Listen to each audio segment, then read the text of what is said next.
So now we're going to cover communicating risk. Risk communication is not just about identifying those threats. It's really about ensuring stakeholders understand risks, understand their impact, understand how they go about mitigating them. As service providers, we need clear communication to help organizations make informed decisions, allocate resources and budget accordingly, and build a risk-aware culture. How do we go about communicating risk to shareholders? First of all, we have to tailor message to our audience. And in this video, we're going to talk about really three different audiences: executives and board, IT and security teams, and then the non-technical staff. So let's focus on executives and boards first. They are most concerned about business impact, financial loss, reputational damage, compliance penalties.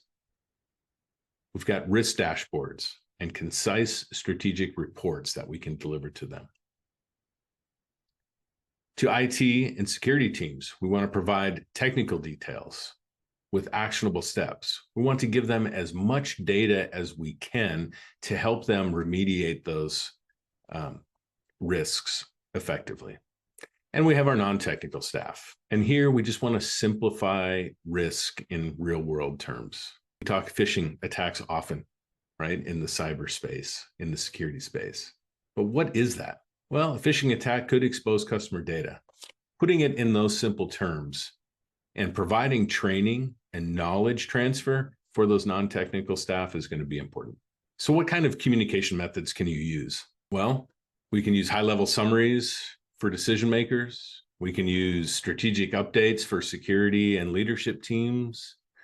We can create immediate notifications for critical risks. You know, if we're doing monitoring and we get an alert that something needs to be resolved right away, that becomes one of those real-time alerts that we need to communicate effectively. And we've got to have a process to be able to do that. We can engage employees in hands-on learning and training. And we need to make sure that we're testing and refining our security responses. Again, think of this as an ongoing activity. It starts with all of that communication, but it also goes down into learning and knowledge transfer, creating that culture, if you will. So how do we go about building that risk-aware culture? Well, it really starts from a top-down approach. We've got to have leadership buy-in. We've got to be able to communicate to leadership how these cybersecurity investments are going to prevent financial and operational loss.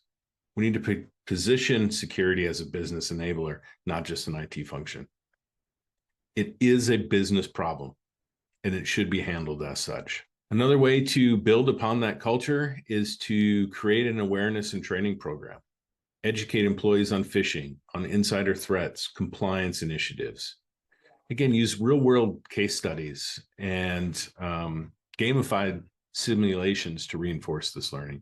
Plenty of platforms out there that do this already to tap into. We want to embed security into those business processes, right? We want to make security part of the conversation. Whether that is talking about securing paper files in a room, in an organization having a camera on it, and through our conversation, they go, you know, maybe we should have more than just a camera on this room.